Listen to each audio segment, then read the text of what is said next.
Hi all അസ്സലാമു അലൈക്കും നമസ്കാരം. അപ്പോൾ ഇന്നത്തെ വീഡിയോയിൽ ഞാൻ ഷെയർ ചെയ്യുന്നത് സ്പെഷ്യൽ ഡേകളിലൊക്കെ നമുക്ക് തയ്യാറാക്കാൻ പറ്റുന്ന ഒരു അടിപൊളി റൈസിൻ്റെ റെസിപ്പിയാണ് കേട്ടോ. ഇത് നമുക്ക് പെട്ടെന്ന് റെഡിയാക്കി എടുക്കാനും പറ്റും. ടേസ്റ്റ് ആണെങ്കിൽ നല്ല ടേസ്റ്റുള്ള ഒരു റൈസുമാണ് കേട്ടോ. അപ്പോൾ ഇത് അറബിക് റൈസാണ്, മുത്തപ്പൻ റൈസ് എന്നാണ് ഇതിൻ്റെ പേര്. പിന്നെ ഈ വീഡിയോയിൽ ഷെയർ ചെയ്യുന്നത് മെജസ്റ്റിക് ജ്വല്ലറിയിൽ ഇപ്പോൾ സ്വാ ഡയമണ്ടിൻ്റെ ഗിന്നസ് വേൾഡ് റെക്കോർഡ് ബഹുമതി ലഭിച്ച മോതിരത്തിൻ്റെ പ്രദർശനത്തിനോടൊപ്പം തന്നെ സ്വാ ഡയമണ്ടിൻ്റെ എക്സിബിഷനും അവിടെ നടക്കുന്നുണ്ട്. അപ്പോൾ കുറേ ന്യൂ കളക്ഷൻസ് വന്നിട്ടുണ്ട്. അപ്പോൾ അതും കൂടി ഞാൻ ഈ ഒരു വീഡിയോയിൽ ഷെയർ ചെയ്യുന്നുണ്ട് കേട്ടോ. വീഡിയോ കണ്ടിട്ട് അഭിപ്രായങ്ങളൊക്കെ കമൻറ്റ് ചെയ്യട്ടോ. അപ്പോൾ നമുക്ക് നേരെ വീഡിയോയിലോട്ട് പോകാം. അപ്പോൾ നമുക്ക് സ്പെഷ്യൽ ഡേകളിലൊക്കെ തയ്യാറാക്കുന്ന റൈസിൻ്റെ റെസിപ്പി നോക്കാം. അപ്പോൾ അതിന് വേണ്ടിയിട്ട് ഞാനിവിടെ 3 കപ്പ് ബസ്മതി റൈസ് നല്ല പോലെ കഴുകിയിട്ട് വെള്ളത്തിലിട്ട് വെച്ചിട്ടുണ്ട്. ഒരു അരമണിക്കൂറെങ്കിലും കുതിരണം കേട്ടോ. അതിനുശേഷം നമുക്കൊരു പാത്രത്തിലോട്ട് നല്ല കഴുകി വൃത്തിയാക്കിയ ചിക്കൻ പീസസ് ഇട്ട് കൊടുക്കുക. ഒരു 1/2 കിലോ റൈസാണ് ഞാൻ എടുത്തിട്ടുള്ളത്. അപ്പോൾ അതിന് നമുക്ക് 1 കിലോ ചിക്കനാണ് ഞാൻ എടുത്തിട്ടുള്ളത്. 1 കിലോ ചിക്കന് 6 പീസായിട്ടാണ് കട്ട് ചെയ്തിട്ടുള്ളത്. വലിയ പീസാണ് കേട്ടോ. ഇനി നമുക്ക് തൊലിയുള്ള ചിക്കനാണെങ്കിലും കുഴപ്പമില്ല, തൊലി ഒഴിവാക്കിയാലും കുഴപ്പമില്ല. അപ്പോൾ ഞാൻ തൊലി ഒഴിവാക്കിയ ചിക്കനാണ് എടുത്തിട്ടുള്ളത്. അപ്പോൾ നല്ലപോലെ ക്ലീൻ ചെയ്ത് ഡ്രെയിൻ ചെയ്തതിന് ശേഷം ഒരു പാത്രത്തിലോട്ട് ഇട്ട് നമുക്കൊരു സ്റ്റിക്ക് കൊണ്ട് ഒന്ന് കുത്തി കൊടുക്കാം. ഇതിൻ്റെ ഉള്ളിലോട്ടൊക്കെ നല്ല മസാല പിടിക്കാൻ വേണ്ടിയിട്ടാണ്. ഇതുപോലെ ജസ്റ്റ് ഒന്ന് കുത്തി കൊടുത്താൽ മതി. നല്ലപോലെ ഒന്ന് കുത്തി കൊടുത്തതിന് ശേഷം നമുക്ക് ഇതിലോട്ട് 1/2 teaspoon garam masala powder, 1 teaspoon കുരുമുളക് പൊടി, പിന്നെ ഒരു 1.5 ടീസ്പൂണോളം അറബിക് മസാല പൗഡർ. അതിനിപ്പോൾ മക്കുലൂബൻ്റെ മസാലയോ അതുപോലെ മന്തി മസാല ഏത് മസാല ആയാലും കുഴപ്പമില്ല, ഉള്ള മസാല ഇട്ട് കൊടുക്കുക. ഞാൻ ഇപ്പോൾ മക്കുലൂബക്ക് വേണ്ടിയിട്ടുണ്ടാക്കിയ മസാലയാണ് ഇട്ട് കൊടുത്തിട്ടുള്ളത്. ഇനി നമുക്ക് ഇതിലോട്ട് കുറച്ച് ഉപ്പ് ഇട്ട് കൊടുക്കാം. പിന്നെ അതുപോലെ തന്നെ കുറച്ച് ചെറുനാരങ്ങയുടെ നീര്. ഇനി വേണ്ടത് ഇഞ്ചി വെളുത്തുള്ളിയുടെ പേസ്റ്റാണ്. അപ്പോൾ അതൊരു ടീസ്പൂൺ ഇട്ട് കൊടുക്കുക. അപ്പോൾ ഇവിടെ ഒരു ടീസ്പൂണിൻ്റെ അളവിലുള്ള ക്യൂബാക്കി ഫ്രീസറിൽ വെക്കാനാണ്. അപ്പോൾ അതിനൊരു ക്യൂബ് ഇട്ട് കൊടുത്തിട്ടുണ്ട്. അപ്പോൾ അത് ഐസ് ആയതുകൊണ്ട് തന്നെ അതിൽ മെൽട്ടാൻ കുറച്ച് ബുദ്ധിമുട്ടായിരിക്കും. അപ്പോൾ ഇടയ്ക്കൊന്ന് ഇളക്കി കൊടുക്കുക. അപ്പോൾ ഇത് നമുക്കൊരു അരമണിക്കൂർ റെസ്റ്റ് ചെയ്യാൻ വെക്കണം. അപ്പോൾ റൈസും ചിക്കനും ഇതുപോലെ അരമണിക്കൂർ റെസ്റ്റ് ചെയ്യാൻ വെക്കണം. അപ്പോൾ ഈ ഒരു സമയത്ത് നമുക്ക് ബാക്കിയുള്ള ഇൻഗ്രീഡിയൻസ് റെഡിയാക്കാം. ഇനി നമുക്ക് ഇതിലോട്ട് വേണ്ടത് 4 സവാളയും അതുപോലെ 4 തക്കാളിയാണ്. അപ്പോൾ തക്കാളി പറ്റ ചെറുതായതുകൊണ്ട് ഞാൻ 5 എടുത്തിട്ടുണ്ട്. അപ്പോൾ ഇതൊക്കെ ഒന്ന് കട്ട് ചെയ്ത് വെക്കാം. അപ്പോഴേക്കും നമുക്ക് ഇൻഗ്രീഡിയൻസ് ഒക്കെ റെഡിയാക്കുമ്പോഴേക്കും അരമണിക്കൂർ കഴിഞ്ഞോളൂ കേട്ടോ. അപ്പോൾ ആദ്യം ഇത് 2 ശരിയാക്കി വെച്ചതിന് ശേഷം ബാക്കിയുള്ള ഇൻഗ്രീഡിയൻസ് റെഡിയാക്കാൻ നിന്നാൽ മതി. അപ്പോഴേക്കും നമുക്ക് ടൈം ബാലൻസ് ആയിക്കോളും. അപ്പോൾ ഈ ഒരു അരമണിക്കൂർ റെസ്റ്റ് ചെയ്യുന്ന ബുദ്ധിമുട്ട് ഈ ഒരു ഇൻഗ്രീഡിയൻസ് റെഡിയാക്കുന്ന പണി മാത്രമേ ഉള്ളൂ. ബാക്കി നമുക്ക് ഇതിൻ്റെ കൂടെ തന്നെ നിൽക്കേണ്ട ആവശ്യമില്ല. പെട്ടെന്ന് തന്നെ റെഡിയാക്കി എടുക്കാൻ പറ്റുന്ന ഒരു റൈസാണ്. അപ്പോൾ നിങ്ങൾക്ക് കാണുമ്പോൾ തന്നെ മനസ്സിലാവും. ഇനി നമുക്കിതൊന്ന് കട്ട് ചെയ്തെടുക്കാം. അപ്പോൾ തക്കാളിയും അതുപോലെ തന്നെ സവാളയും ഞാൻ കട്ട് ചെയ്ത് വെച്ചിട്ടുണ്ട്. ഇനി നമുക്ക് വേണ്ടത് ഇഞ്ചി വെളുത്തുള്ളി പേസ്റ്റാണ്. പിന്നെ നമുക്ക് അരി തിളപ്പിക്കാനുള്ള വെള്ളം കെറ്റലിൽ വെക്കാം. ഇനി നമുക്ക് ഇതിലോട്ടൊരു പേസ്റ്റ് തയ്യാറാക്കണം. അതിന് വേണ്ടിയിട്ട് ഞാനൊരു പച്ചമുളക് എടുത്തിട്ടുണ്ട്. ഈ പച്ചമുളക് ഇവിടെ ഉണ്ടായ പച്ചമുളകാണ് കേട്ടോ. നല്ല എരിവുള്ളതാണ്, അതുകൊണ്ടാണ് 1 എടുത്തിട്ടുള്ളത്. ഭയങ്കര എരിവാണ്. അപ്പോൾ നിങ്ങൾ എരിവ് കുറവുള്ള മുളകാണെങ്കിൽ 2 3 എടുത്തോളൂ നിങ്ങൾ എരിവിനനുസരിച്ച്. പിന്നെ അതേപോലെ 2 ക്യൂബ് ഇഞ്ചി വെളുത്തുള്ളിയുടെ പേസ്റ്റ്, പിന്നെ ഒരു 1/2 ക്യാപ്സിക്കം ഇട്ട് കൊടുത്തിട്ടുണ്ട് കേട്ടോ. അപ്പോൾ അത് പറയാൻ മറന്നുപോയി, ആദ്യം തന്നെ ഇട്ട് കൊടുത്തിട്ടുണ്ട്. അപ്പോൾ ഇതെല്ലാം കൂടി നമുക്കൊന്ന് ക്രഷ് ചെയ്തെടുക്കാം. ഇനി നിങ്ങളുടെ കയ്യിൽ ഇഞ്ചി വെളുത്തുള്ളി പേസ്റ്റ് ഇല്ലെങ്കിൽ ഇഞ്ചി വെളുത്തുള്ളി തൊളിച്ചിട്ട് ഈ ഒരു മിക്സിയുടെ ജാറിലോട്ട് ഇട്ട് കൊടുത്താൽ മതി. അപ്പോൾ എല്ലാം കൂടി ഗ്രൈൻഡായി വന്നോളും. ഇനി നമുക്ക് ഈ റൈസും പിന്നെ ചിക്കനും എല്ലാം കൂടി ദമ്മിടുന്ന പാത്രം ഏതാണോ അത് എടുക്കട്ടോ. അതിലാണ് നമ്മൾ ചിക്കൻ വേവിക്കേണ്ടത്. അപ്പോൾ അതിൻ്റെ അടിയിലോട്ട് നമുക്കൊരു 1.5 ടേബിൾ സ്പൂണോളം നെയ്യ് ചേർത്ത് കൊടുക്കട്ടോ. നെയ്യാണ് ചേർത്ത് കൊടുക്കേണ്ടത്. നെയ്യിലുണ്ടാക്കുമ്പോഴാണ് നല്ല ടേസ്റ്റ്. നെയ്യില്ലെങ്കിൽ ഓയിലായാലും കുഴപ്പമില്ല. നെയ്യ് ഉണ്ടെങ്കിൽ അതന്നെ ചേർക്കുക, അല്ലെങ്കിൽ പ്യൂർ ഗീ ഉണ്ടെങ്കിൽ അതന്നെ ചേർക്കാം. അപ്പോൾ അതൊന്ന് നമുക്ക് ഈ പാനിൻ്റെ ചുറ്റുഭാഗം ഒന്ന് ആക്കി കൊടുക്കാം. നിങ്ങൾ പാന് ഇപ്പോൾ നമുക്ക് അടുപ്പത്ത് വെക്കേണ്ട ആവശ്യമില്ല. എല്ലാം സെറ്റ് ചെയ്തിട്ട് മാത്രം വെച്ചാൽ മതിട്ടോ. അതാണ് ഈ ഒരു റൈസിൻ്റെ പ്രത്യേകത. നമ്മൾ ബിരിയാണിയൊക്കെ ഉണ്ടാക്കുമ്പോൾ ആദ്യം നെയ്യൊക്കെ ഒന്ന് ചൂടാക്കി അതിലോട്ട് സവാളയൊക്കെ ഒന്ന് നല്ലോണം വഴറ്റി പിന്നെ ഇഞ്ചി വെളുത്തുള്ളി വഴറ്റി അങ്ങനത്തെ പ്രശ്നങ്ങളൊന്നുമില്ല. ഇത് നമ്മളൊക്കെ ഡയറക്റ്റ് ഈ ഒരു പാനിലോട്ട് ഇട്ട് കൊടുക്കുകയാണ്. എന്നിട്ട് ഒരുമിച്ചാണ് നമ്മൾ ഉണ്ടാക്കുന്നത്. അപ്പോൾ നമുക്കൊരു സംശയമൊക്കെ തോന്നാം. എനിക്കും ഉണ്ടായിരുന്ന സംശയങ്ങളൊക്കെ ഇത് കണ്ട സമയത്ത്. പക്ഷേ ഞാനൊന്ന് ഉണ്ടാക്കി നോക്കിയപ്പോൾ നല്ല സക്സസ് ആയിട്ടോ. പക്ഷേ ഞാൻ ഒരുപാട് യൂട്യൂബ് ചാനലിൽ ഈ ഒരു റെസിപ്പി കണ്ടിട്ടുണ്ട്. പക്ഷെ അവരൊന്നും ചെയ്ത പോലെയല്ല ഞാൻ ചെയ്തിട്ടുള്ളത്. അവരൊന്നും ഈ ഒരു ചിക്കനൊന്നും മസാല തേച്ച് വെച്ചിട്ടില്ലായിരുന്നു. അപ്പോൾ അതുകൊണ്ട് തന്നെ എനിക്ക് ചിക്കനിൽ മസാല പിടിക്കുമെന്നൊക്കെ ഒരു ഡൗട്ട് ഉള്ളത് കൊണ്ട് ഞാൻ എൻ്റേതായ ഒരു രീതിക്കാണ് ചെയ്തിട്ടുള്ളത്. അപ്പോൾ നമ്മൾ ഈ സവാളയിൽ നിന്ന് പകുതി എടുത്തിട്ട് ഫുള്ള് നിരത്തി കൊടുത്തു. ഇനി നമുക്ക് ഇഞ്ചി വെളുത്തുള്ളി പിന്നെ അതുപോലെ ക്യാപ്സിക്കം പച്ചമുളകൊക്കെ ചതച്ച പേസ്റ്റ് ഇടല്ലോ അതൊന്ന് ഇട്ട് കൊടുത്തു. പിന്നെ അതുപോലെ തക്കാളിയിൽ നിന്ന് പകുതി ഇട്ട് കൊടുത്തു കേട്ടോ. ഇനി നമുക്ക് ഇതിലോട്ട് വേണ്ടത് നമുക്ക് അറബിക് മസാലയാണ്. ഒരു 1.5 ടീസ്പൂണോളം അറബിക് മസാലയും 1/2 ടീസ്പൂണോളം ഗരം മസാല പൗഡറും കൂടി ഞാൻ ചേർത്ത് കൊടുത്തിട്ടുണ്ട്. നമ്മൾ ചിക്കനിൽ ഓൾറെഡി തേച്ചതാണ്. ആണ് എങ്കിൽ ഈ ഒരു മസാലയിലോട്ട് വേണ്ടത് ചേർത്ത് കൊടുക്കുക. അതുപോലെ ഡ്രൈഡ് ലെമൺ ഉണ്ടല്ലോ, ഉണങ്ങിയ നാരങ്ങ, അപ്പോൾ അത് നമ്മൾ സാധാരണ മന്തിയിലോട്ടും കപ്സയിലോട്ടൊക്കെ അങ്ങനെ തന്നെ ഇടാറാണ് പതിവ്. പക്ഷേ ഇതിൽ ഞാനിത് പൊട്ടിച്ചാണ് കേട്ടോ ഇടുന്നത്. പൊട്ടിച്ചിടുമ്പോൾ ഒരു പ്രത്യേക ഫ്ലേവറും ടേസ്റ്റുമാണ് കേട്ടോ. ഇനി നമുക്ക് ഇതിലോട്ട് ആവശ്യത്തിനുള്ള ഉപ്പും കൂടി ചേർത്ത് കൊടുത്തിട്ട് ഈ ഒരു മസാലയിലോട്ട് വേണ്ട ഉപ്പും ചേർത്ത് കൊടുത്താൽ മതി. ഇനി നമുക്ക് ചിക്കൻ വെച്ച് കൊടുക്കാം. ചിക്കനിൽ നമ്മൾ മസാല ഒക്കെ ഓൾറെഡി തേച്ചത് കൊണ്ട് തന്നെ ചിക്കനിൽ മസാല പിടിക്കാത്ത പ്രശ്നം ഉണ്ടാവില്ല കേട്ടോ, നല്ല ടേസ്റ്റ് ഉണ്ടാവും ചിക്കന്. അപ്പോൾ ചിക്കന് 6 പീസ് ചിക്കനാണ് എടുത്തിട്ടുള്ളത്. അപ്പോൾ അത് 3 പീസാണ് ഇപ്പോൾ ഞാൻ വെച്ച് കൊടുത്തിട്ടുള്ളത്. അപ്പോൾ ഇത് നമുക്ക് സെൻട്രലായിട്ട് വെച്ച് കൊടുക്കാം. ഇനി നമുക്ക് ഇതിൻ്റെ മുകളിലോട്ട് വീണ്ടും ബാക്കിയുള്ള സവാളയും തക്കാളിയും ഇഞ്ചി വെളുത്തുള്ളി പേസ്റ്റും അതുപോലെ 1 ടീസ്പൂണോളം വീണ്ടും അറബിക് സ്പൈസ് പൗഡറും പിന്നെ അതുപോലെ തന്നെ നമുക്ക് ഈ ഉണങ്ങിയ നാരങ്ങയുടെ ബാക്കിയുള്ളതും ഒക്കെ ഇട്ട് കൊടുക്കാം. ബാക്കിയുള്ള ചിക്കൻ്റെ പീസ് 3 ഉള്ളത് അതും കൂടി മേലെ വെച്ച് കൊടുക്കട്ടോ. ഇനിയിപ്പോൾ നമുക്ക് പാകത്തിന് ഉപ്പും കൂടി ചേർക്കാം. അപ്പോൾ ചിക്കൻ മസാല തേച്ച പാത്രത്തിൽ കുറച്ച് വെള്ളം ഉണ്ടായിരുന്നു, ആ വെള്ളം കൂടി ഞാൻ ഇതിലോട്ട് ഒഴിച്ച് കൊടുക്കുന്നുണ്ട് കേട്ടോ. അപ്പോൾ അത് ചെറുനാരങ്ങ നീരിൻ്റെ വെള്ളമാണ്, അപ്പോൾ അതും കൂടി ഇതിലോട്ട് ഒഴിച്ച് കൊടുക്കുന്നുണ്ട്. ഇനി നമുക്ക് ഇതിലോട്ട് ആവശ്യത്തിനുള്ള ഉപ്പും കൂടി ചേർത്തിട്ട് മിക്സ് ചെയ്യേണ്ട, ഇതിലോട്ട് കുറച്ച് മല്ലിയിലേക്ക് കൂടി വെച്ചിട്ട് നല്ലപോലെ അടച്ചിട്ട് ഹൈ ഫ്ലെയിമിലൊന്ന് വേവിക്കാം. നല്ലപോലെ ഒന്ന് തിളച്ചതിന് ശേഷം നമുക്ക് ലോ ഫ്ലെയിമിലോട്ട് ആക്കിയാൽ മതി. നല്ലപോലെ ഒന്ന് തിളച്ചോട്ടെ, ഒരു 5 മിനിറ്റ് ഹൈ ഫ്ലെയിമിൽ തന്നെ വെക്കട്ടോ. അപ്പോഴേക്കും ചോറിന് വെച്ച വെള്ളം നല്ലപോലെ തിളച്ചിട്ടുണ്ട്. നമുക്ക് ഇതിലോട്ട് ഉപ്പും അതുപോലെ കുറച്ച് സ്പൈസസ് ഇട്ട് കൊടുക്കാം. പിന്നെ അതുപോലെ തന്നെ കുറച്ച് ചെറുനാരങ്ങയുടെ നീരും. എന്നിട്ട് നമ്മൾ സോക്ക് ചെയ്ത് വെച്ചിരിക്കുന്ന അരി വെള്ളം ഒഴിവാക്കിയിട്ട് നമുക്ക് ഇതിലോട്ട് ഇട്ട് കൊടുക്കാം. അതിനുശേഷം നല്ലപോലെ ഒന്ന് മിക്സ് ചെയ്തിട്ട് ഇളക്കി നോക്കിയിട്ട് ഉപ്പൊക്കെ പാകാൻ നോക്കുക. എന്നിട്ട് നമുക്ക് അടച്ചു വെക്കാം. ഉപ്പ് കുറവാണെങ്കിൽ ഈ സമയത്ത് തന്നെ ഇട്ട് കൊടുക്കണം കേട്ടോ.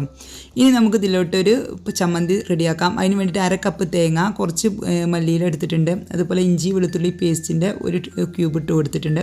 എല്ലാം കൂടി ഒന്ന് ക്രഷ് ചെയ്തെടുക്കാം. അതിനുശേഷം നമുക്ക് ഇതിലോട്ട് ആവശ്യത്തിനുള്ള ഉപ്പും അതുപോലെ കുറച്ച് വിനാഗിരിയും കൂടി ഒഴിച്ചിട്ട് ഒന്നും കൂടി നല്ലപോലെ ഒന്ന് അരച്ചെടുക്കാം. അപ്പോൾ നമ്മുടെ ചമ്മന്തി റെഡിയായി. നല്ല കോമ്പിനേഷനാണ് കേട്ടോ ഈ ഒരു ചമ്മന്തി. നമ്മൾ ബിരിയാണിയിലോട്ടൊക്കെ തയ്യാറാക്കുന്ന പോലുള്ള ചമ്മന്തി തന്നെയാണ്, പക്ഷെ എന്നാലും ഇതിലോട്ട് നല്ല കോമ്പിനേഷനാണ് ഈ മുത്തപ്പൻ റൈസിലോട്ടും. അപ്പോഴേക്കും റൈസ് ഇട്ട് കൊടുത്തിട്ട് ഒരു 5 മിനിറ്റ് ആയിട്ടുണ്ട് കേട്ടോ. അപ്പോൾ ഞാനിവിടെ ചിക്കൻ്റെ അടപ്പ് തുറന്നിട്ടുണ്ട്. അപ്പോൾ ഇതിപ്പോൾ 10 മിനിറ്റ് ആയിട്ട് അത് വെച്ചിട്ട്, അപ്പോൾ ഇത് നമുക്ക് ജസ്റ്റ് ഒന്ന് ചിക്കനൊന്ന് തിരിച്ചിട്ട് കൊടുക്കാം. എന്നിട്ട് ജസ്റ്റ് ഒന്ന് ഇളക്കി നോക്കിയിട്ട് ഉപ്പൊക്കെ പാകമാണോ എന്ന് നോക്കാം. ഉപ്പ് കുറവാണെങ്കിൽ ഈ ഒരു സമയത്ത് ചേർത്ത് കൊടുക്കണം കേട്ടോ, പിന്നെ നമുക്ക് ചേർത്ത് കൊടുക്കാൻ പറ്റില്ല. അപ്പോൾ ഈ ഒരു ഇളക്കി കൊടുക്കുന്ന സമയത്ത് തന്നെ ഉപ്പൊക്കെ പാകാൻ നോക്കുക. അപ്പോൾ ഇതിൽ ഉപ്പ് പാകമാണ്. അപ്പോൾ ഇനി നമുക്ക് എന്ത് ചെയ്യുക, ഈ റൈസ് ഇതുപോലെ ഊറ്റിയെടുത്തിട്ട് ഇതിൻ്റെ മുകളിലോട്ട് ഇട്ട് കൊടുക്കാം. ഫുള്ള് വെള്ളം പോകണമെന്നൊന്നുമില്ല, ഒന്ന് ജസ്റ്റ് ഇതുപോലെ കൊട്ടക്കയിൽ കൊണ്ടൊന്ന് ഊറ്റിയിട്ട് ഒരു 5-10 സെക്കൻഡ് ഒന്ന് വെച്ചിട്ട് ഇതിൻ്റെ മുകളിലോട്ടാണ് ഇട്ട് കൊടുത്താൽ മതി, ചൂടോട് കൂടി തന്നെ. എന്നിട്ട് നമുക്ക് ഒന്ന് ലെവൽ ചെയ്ത് കൊടുക്കാം. ഇപ്പം ഞാൻ ഹൈ ഫ്ലെയിമിലാണ് വെച്ചിട്ടുള്ളത്. ഇനി നമുക്കിത് ചെറിയൊരു ബർണറിലോട്ട് മാറ്റിയിട്ട് ഒരു മീഡിയം ഫ്ലെയിമിൽ വെച്ച് കൊടുത്താൽ, ചെറിയ ബർണറാണ് കേട്ടോ, അതുകൊണ്ട് ആദ്യം മീഡിയം ഫ്ലെയിമിൽ വെച്ച് കൊടുക്കാം. അതിന് നമ്മൾ ദമ്മ് ചെയ്ത് കൊടുത്തതിന് ശേഷം ലോ ഫ്ലെയിമിലോട്ട് മാറ്റി കൊടുക്കാം. ഇതൊന്ന് ലെവൽ ചെയ്ത് കൊടുത്തതിന് ശേഷം നമുക്ക് ഇതിൻ്റെ മുകളിലോട്ട് കുറച്ച് മല്ലിയിലയും കുറച്ച് ഗീയും കൂടി ഇട്ട് കൊടുക്കാം. ഗീ കുറച്ചിട്ട് കൊടുക്കുമ്പോഴാണ് നല്ല ടേസ്റ്റ് ഉണ്ടാവുക. ഇനി നിങ്ങൾക്ക് വേണമെന്നുണ്ടെങ്കിൽ കുറച്ച് പാലിൽ കുങ്കുമപ്പൂ കലക്കിയിട്ട് ഒന്ന് സോക്ക് ചെയ്തിട്ട് 5 മിനിറ്റ് വെച്ചിട്ട് അതും ആണെങ്കിൽ ഒഴിച്ചു കൊടുക്കാം, നല്ല ടേസ്റ്റ് ഉണ്ടാകും. പക്ഷേ ഞാൻ ചെയ്ത് കൊടുത്തിട്ടില്ല, ചെയ്ത് കൊടുത്താൽ നല്ല ടേസ്റ്റ് ഉണ്ടാവും തോന്നുന്നുണ്ട്. ഇനി ഒന്ന് ട്രൈ ചെയ്ത് നോക്കണം. അപ്പോൾ ഒരു ഓപ്ഷനിലാണ്, വേണമെങ്കിൽ ചെയ്ത് കൊടുക്കാം. പിന്നെ ഈ നെയ്യ് ഇട്ട് കൊടുത്തതിന് ശേഷം നമുക്ക് നെയ്യ് ഇങ്ങനെ അവിടെ ഇവിടെയൊക്കെ ഇങ്ങനെ ഇട്ട് കൊടുത്താൽ മതി. അപ്പോൾ കുറച്ച് കഴിയുമ്പോൾ മെൽട്ടായി വന്നോളും. ഇനി നമുക്കിത് നല്ല സീൽ ചെയ്തിട്ട് ദം ചെയ്ത് വെക്കണം. അപ്പോൾ അതിന് വേണ്ടിയിട്ട് അലുമിനിയം ഫോയിലാണ് എടുത്തിട്ടുള്ളത്.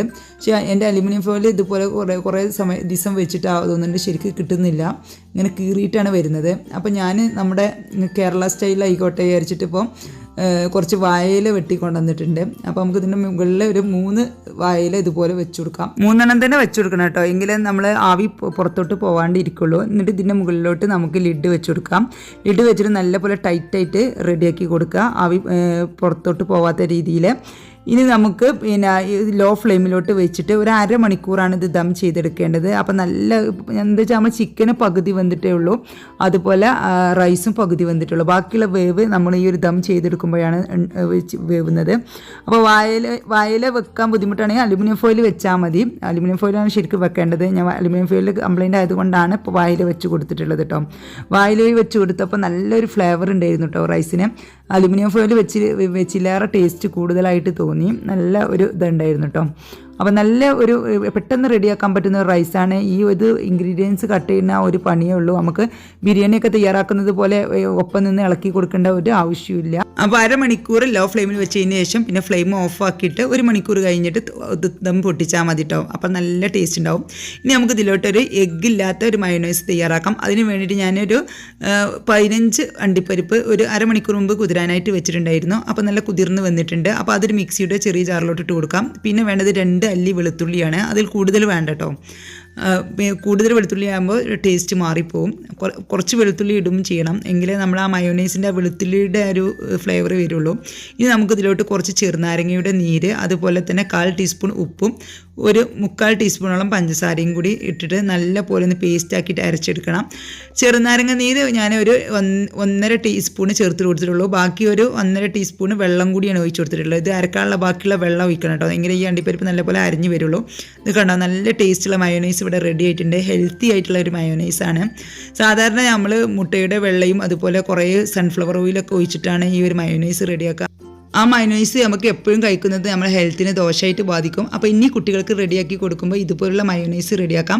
അപ്പോൾ ഇത് നമുക്ക് അൽഫാമിൻ്റെ കൂടെയും അതുപോലെ ബ്രോസ്റ്റിൻ്റെ കൂടെ ഒക്കെ നല്ല കോമ്പിനേഷനാണ് കേട്ടോ. അപ്പോൾ നമ്മുടെ മുത്തപ്പൻ റൈസ് ഇവിടെ റെഡിയാക്കി വെച്ചിട്ടുണ്ട്, ഞാൻ സെർവ് ചെയ്തിട്ടുണ്ട്. അപ്പോൾ 1 മണിക്കൂറിന് ശേഷമാണ് പിന്നെ വിളമ്പിയിട്ടുണ്ടായിരുന്നത്. അപ്പോൾ നമുക്കുള്ള സ്പെഷ്യൽ ഡേകളിലൊക്കെ തയ്യാറാക്കാൻ പറ്റുന്ന ഒരു അടിപൊളി റൈസാണ്. എളുപ്പത്തിൽ തയ്യാറാക്കി എടുക്കാനും പറ്റും കേട്ടോ. അതാണ് ഇതിൻ്റെ ഏറ്റവും വലിയ പ്രത്യേകത. ഏകദേശം ബിരിയാണി പോലെ തോന്നുന്നെങ്കിലും ഇത് ബിരിയാണി അല്ല കേട്ടോ. കാരണം എന്താ വെച്ചാൽ നമ്മൾ ബിരിയാണിയിൽ ചേർക്കുന്ന എല്ലാം ചേർക്കുന്നുണ്ട്. അപ്പോൾ നമ്മൾ സെർവ് ചെയ്ത് വെച്ച ബിരിയാണി ആണെന്നേ തോന്നുള്ളൂ, പക്ഷേ നല്ല വേറൊരു വെറൈറ്റി ടേസ്റ്റാണ് കേട്ടോ. അപ്പോൾ എല്ലാവരും ഇനിയിപ്പോൾ ബിരിയാണി ഉണ്ടാക്കുന്ന ദിവസങ്ങളിൽ ഇതൊന്ന് തയ്യാറാക്കി നോക്കിയിട്ട് ഫീഡ്ബാക്ക് ഒക്കെ അറിയിക്കണ്ട. കാരണം ബിരിയാണിക്കുള്ള എല്ലാ സംഭവങ്ങളും മതി ഈ ഒരു റൈസ് റെഡിയാക്കാൻ. ഇനി ഞാൻ ഈ വീഡിയോയിൽ ഷെയർ ചെയ്യാൻ പോകുന്നത് മെജസ്റ്റിക് ജ്വല്ലറിയിലെ ന്യൂ കളക്ഷൻസ് ആണ് കേട്ടോ. അപ്പോൾ ഇതിനു മുമ്പ് ഞാൻ വീഡിയോ അപ്ലോഡ് ചെയ്തിട്ടുണ്ടായിരുന്നു. സ്വാ ഡയമണ്ടിൻ്റെ ഡച്ച് ഓഫ് ആമി എന്ന് പറയുന്ന ഒരു മോതിരത്തിന് ഗിന്നസ് വേൾഡ് റെക്കോർഡ് ബഹുമതി ലഭിച്ച കാര്യം. അപ്പോൾ 1.5 കോടി രൂപ വില വരുന്ന മോതിരാണ്. 24,679 വജ്രക്കല്ലുകളാണ് അതിൽ പതിച്ചിട്ടുള്ളത്. ആ ഗിന്നസ് വേൾഡ് റെക്കോർഡ് ബഹുമതി ലഭിച്ച മോതിരത്തിൻ്റെ പ്രദർശനമാണ് ഇപ്പോൾ കഴിഞ്ഞ 18-ാം തീയതി കഴിഞ്ഞിട്ടുള്ളത്. അപ്പോൾ അതിൻ്റെ ഡേറ്റ് ഇനി 22-ാം തീയതി വരെ ഉള്ളത്. ഒക്ടോബർ 18 മുതൽ 22 വരെയാണ്. അപ്പോൾ ഇനി ഒരു ദിവസം മാത്രമേ ബാക്കിയുള്ളൂ.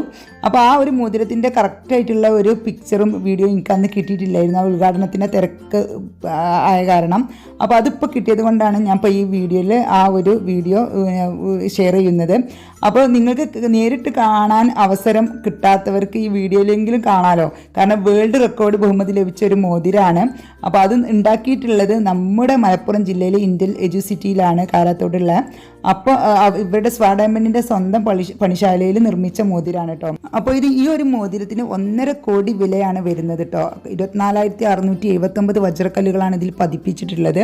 അപ്പോൾ ഒക്കെ ഹാൻഡ് മെയ്ഡ് ആയിട്ടാണ് ചെയ്തിട്ടുള്ളത് കേട്ടോ. അപ്പോൾ അതാണ് ഈ ഒരു മോതിരത്തിൻ്റെ പ്രത്യേകത. അപ്പോൾ അതുകൊണ്ടായിരിക്കണം അതിന് ഗിന്നസ് വേൾഡ് റെക്കോർഡൊക്കെ ലഭിച്ചിട്ടുള്ളത്. ഒരു മോതിരത്തിനാണല്ലോ ഇത്രയും റേറ്റ് വരുന്നത്. അപ്പോൾ അതിൻ്റെ ഒരു കറക്റ്റ് വ്യൂ പിന്നെ ഉള്ളൊരു വീഡിയോ എനിക്ക് അന്ന് കിട്ടിയിട്ടില്ലായിരുന്നു. അപ്പോൾ അതുകൊണ്ടാണ് ഈ ഒരു വീഡിയോ ഞാൻ ഇതിൽ ഉൾപ്പെടുത്താൻ കാരണം. പിന്നെ അതുപോലെ തന്നെ ഇവിടെ കുറേ കളക്ഷൻസ് വന്നിട്ടുണ്ട് ഈ ഒരു എക്സിബിഷൻ്റെ ഭാഗമായിട്ട്. അപ്പോൾ സ്വാ ഡയമണ്ടിൻ്റെ ഡയമണ്ട് എക്സിബിഷനാണ് ഇവിടെ നടന്നുകൊണ്ടിരിക്കുന്നത്. അപ്പോൾ അതുകൊണ്ട് ഇത് ഡയമണ്ട് വാങ്ങാൻ ആരെങ്കിലും ഉദ്ദേശിക്കുന്നുണ്ടെങ്കിൽ നാളത്തെ ഒരൊറ്റ ദിവസം ഉള്ളൂ. അപ്പോൾ അവിടെ പോയിട്ട് ഡയമണ്ട് വാങ്ങുന്നതിനോടൊപ്പം തന്നെ നമുക്ക് ഗിന്നസ് വേൾഡ് റെക്കോർഡ് ലഭിച്ച മോതിരം നേരിൽ കാണുകയും ചെയ്യാം. അപ്പോൾ അതിനുള്ളൊരു അവസരമാണ് മെജസ്റ്റിക് ജ്വല്ലറി ഒരുക്കുന്നത്. അപ്പോൾ മാക്സിമം എല്ലാവരും യൂസ് ചെയ്യുക. സിമ്പിളായിട്ട് ധരിക്കാൻ പറ്റുന്ന ഒരുപാട് ഡയമണ്ടിൻ്റെ കളക്ഷൻസ് ഉണ്ട് കേട്ടോ അവിടെ. അപ്പോൾ എല്ലാം നമുക്കൊന്ന് കാണാം കേട്ടോ.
അപ്പോൾ ഇത്രയൊക്കെയുള്ള ഇന്നത്തെ വീഡിയോ. അപ്പോൾ എല്ലാവർക്കും ഇഷ്ടമായി എന്ന് വിചാരിക്കുന്നു. ഇഷ്ടമായ ഫ്രണ്ട്സ് ആൻഡ് ഫാമിലിക്ക് വേണ്ടി ഷെയർ ചെയ്ത് തീർക്കുക. ചാനൽ ഇഷ്ടമാകുന്നുണ്ടെങ്കിൽ സബ്സ്ക്രൈബ് ചെയ്തിട്ട് സപ്പോർട്ടും ചെയ്യട്ടോ. അപ്പോൾ എല്ലാവർക്കും നന്ദി, നമസ്കാരം, അസ്സലാമു അലൈക്കും.